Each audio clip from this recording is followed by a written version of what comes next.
Assalamualaikum guys, welcome back. Benda ni aku dah simpan lama dah, lebih kurang dalam setahun jugalah. Tapi aku tak spill the bean, aku tak share dekat social network aku ni sebabnya aku dah janji dengan orang yang terlibat dekat dalam isu ni untuk aku tutup mulut. Sekarang ni bila kata dah official, benda pun dah keluar dekat berita, makanya aku bolehlah bersembang dengan korang. Kisah dia semalam media laporkan pasal satu isu yang agak besar juga sebenarnya, yang mana isu ni dia datang macam pup, macam tu aje. Ikutkan laporan, pelakon bersuara macho, wajah ala-ala artis Korea iaitu Han Hakim dikatakan kalah saman antara dia dan juga penerbit famous Major K. David Teo, yang mana dia perlu melunaskan bayaran saman sebanyak RM613,000. Mungkin ada yang tahu, mungkin ada yang tak tahu. Sebenarnya Han Hakim memulakan kerjaya seni dia selepas dia menjadi talent MIG, iaitu pintu masuk yang sama untuk beberapa megastar sebagai contoh Farid Kamil, Wahida, Maya Karin, Yana Samsudin, Pierre Andre, Intan Ladiana dan juga talent-talent sendu sebagai contoh Ad Donivia. Abang, macam ni abang tak nak mengaku lagi?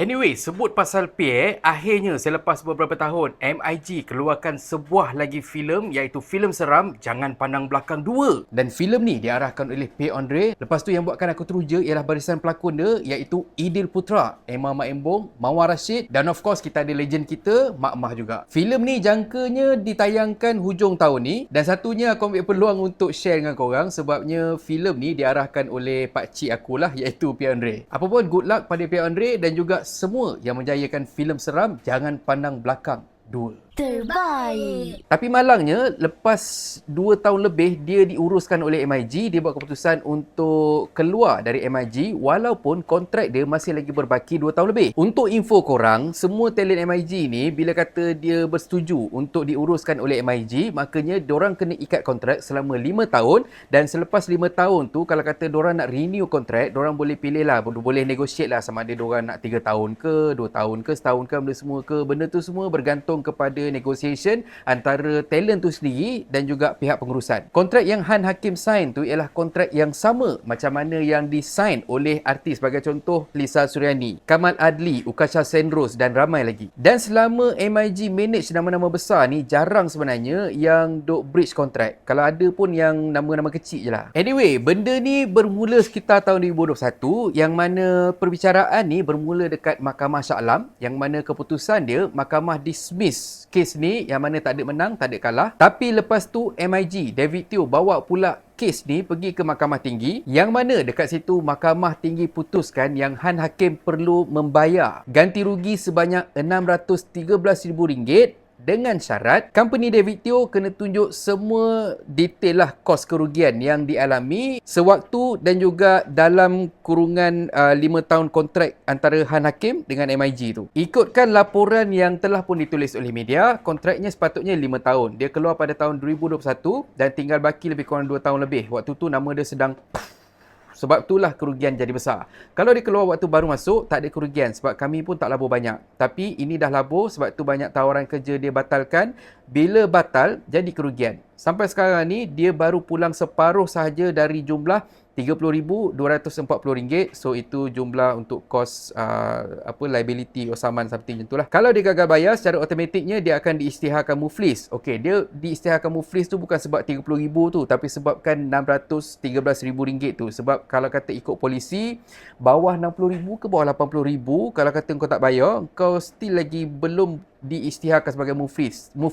Tapi kalau kata atas RM80,000, kalau tak silap aku lah, kalau kau tak bayar saman ke apa benda, kos whatever semua tu, kau muflis. David juga tegaskan Han adalah artis pertama di bawah syarikatnya yang dibawa ke mahkamah dan mengikut jalan undang-undang, walaupun isu pelanggaran kontrak ni bukan isu baru. Sebenarnya sepanjang menjadi syarikat merekrut artis, ada beberapa artis yang pernah buat begini, tapi sebab nama diorang tak popular, kami bagi je peluang. Tapi memang sebelum tanda tangan kontrak, saya cakap awal supaya tak jadi kacang lupakan kulit, tapi ia tetap berlaku. Ada yang kami tak kisah, kami lepaskan saja memandangkan pelaburan tak banyak. Yes, selama aku kerja, lepas tu aku berhenti whatever semua ni, tak pernah sekali pun aku dengar ataupun aku tengok MIG saman artis, saman talent sebab breach contract. Masa aku kerja dekat MIG dulu, memang ada beberapa talent yang betul-betul berbakat besar. Masuk MIG, sign kontrak dengan MIG, tapi tiba-tiba tak ada angin, tak ada ribut, tiba-tiba keluar. Sebab apa? Sebab dapat hasutan. Ataupun dengarlah bisikan-bisikan dekat luar tu yang mengatakan bahawa diorang tak payah pun sign dengan MIG dan diorang boleh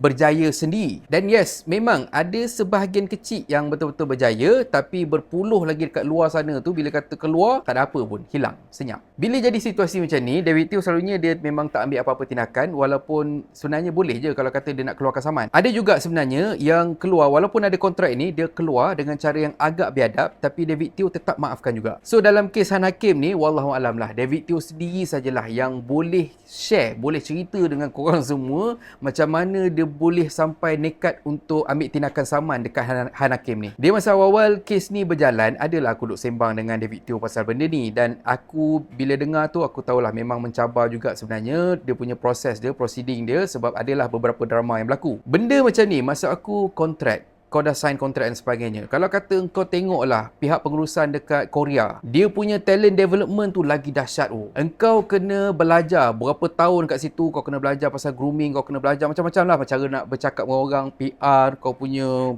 brand, whatever semua tu. Lepas beberapa tahun, barulah engkau dibenarkan untuk muncul dekat publik sebagai selebriti. Kalau kau ikut kontrak yang disediakan oleh pihak-pihak pengurusan dekat Korea tu, insya-Allah, kau bila kata kau keluar tu, kau akan dapat skill, kau dah dapat pengalaman, walaupun kau baru je bermula. Macam dekat MIG, bila kata kau jadi talent MIG, kau dapat belajar kelas berlakon, kau belajar kelas PR, communication, macam mana kau nak deal dengan orang, macam mana kau nak deal dengan media, especially kau dapat belajar macam mana nak set up kau punya social networks dengan aku. Tapi waktu aku kerja dekat sana lah, sekarang ni bila kata kau nak belajar, kau kena bayar aku lah. Dulu waktu free kau tak nak belajar. Jujur kau kata, David Teo ni bukan jenis kaki saman. Kalau kata kau ada masalah dengan dia, kau sit down, kau sembang, insya-Allah dia akan faham, dia akan okey. Ada dulu staff dan juga talent hutang sampai berpuluh ribu. Siap maki-maki David bila kata David minta untuk bayar baki hutang tu. Tapi bila kata kau sit down, kau sembang, hutang beribu, hutang berbelas ribu pun, insya-Allah dia boleh halalkan macam tu je.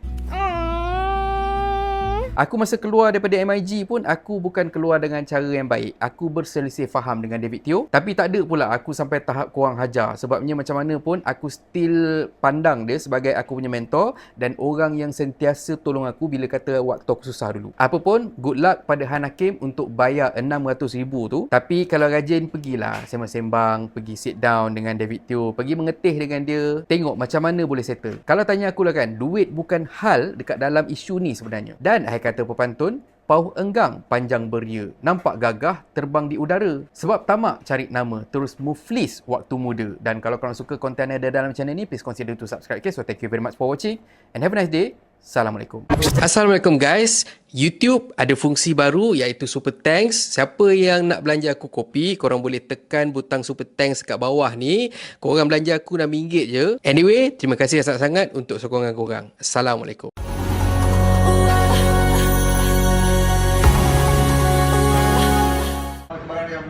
Run,